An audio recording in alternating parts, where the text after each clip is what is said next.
Emily hadn't planned this life. 3 years earlier, she had been a stay-at-home mom with dreams of going back to school. Then one winter evening, a phone call shattered everything. Her husband, Mark, never came home. Grief came fast, but bills came faster. Emily learned quickly that mourning had no place on overdue notices. Now she worked 2 jobs, cleaning offices at night and serving coffee at a small diner during the day.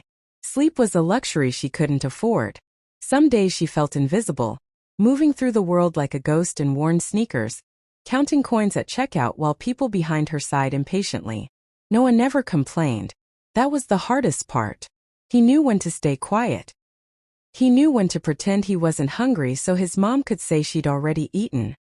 He knew how to hug her legs when she sat on the edge of the bed staring at unpaid bills, her eyes red but dry, because she had run out of tears weeks ago. One evening, Emily sat at the tiny kitchen table, spreading out envelopes like playing cards. Rent was overdue. The electricity notice glared back at her in bold red letters. She pressed her palms to her face, breathing slowly, reminding herself she had survived worse. Still, the fear crept in, the kind that makes your chest tight and your thoughts loud. That night, Noah woke up coughing. Emily wrapped him in a blanket and rushed him to the emergency room, her hands shaking as she filled out the paperwork. When the nurse asked about insurance, Emily hesitated just a second too long. She shook her head, shame burning her cheeks. The doctor said it was a chest infection. Treatable. But the medication would cost more than Emily had left in her bank account. She sat in the hallway holding Noah, her back against the cold wall, fighting the urge to cry. She whispered apologies into his hair, promising things would get better, even though she had no idea how. That was when Mrs. Thompson noticed her. Mrs. Thompson was in her late 60s, wearing a faded blue coat and carrying a knitted purse. She had been watching Emily quietly from across the room. After a few moments, she walked over and sat beside her. "You're a good mother," she said softly, like it was a fact, not an opinion. Emily blinked, surprised. "I'm trying," she replied, her voice cracking despite her efforts. Mrs. Thompson smiled gently. "Trying is sometimes the bravest thing we can do." Without another word, she stood up and walked to the nurse's desk.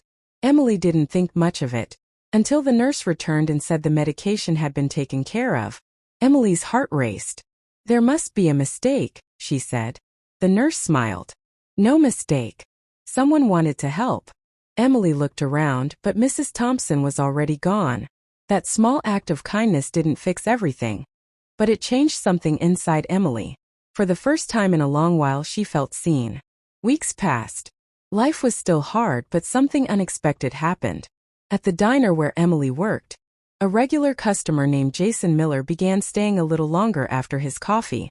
He noticed how Emily never took breaks, how she tucked her exhaustion behind polite smiles. One afternoon he asked, "Do you like this job?" Emily hesitated. "It pays the bills," she said carefully. Jason nodded. "I manage a small logistics office. We're looking for an assistant. It's steady hours. Benefits.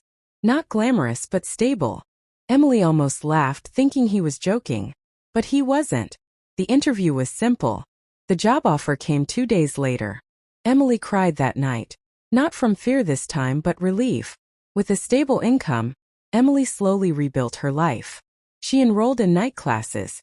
She moved Noah into a better school. The lights stayed on. The fridge wasn't empty anymore. One evening, months later, Emily stood in line at the grocery store. Ahead of her was a young mother counting change, her hands trembling, her face tight with worry. Emily recognized that look. It was her own reflection from the past. When the cashier announced the total, the woman sighed, starting to put items back. Emily stepped forward. "I've got it," she said quietly. The woman turned, eyes wide. "I can't." "I know," Emily replied gently. "But one day you'll help someone else."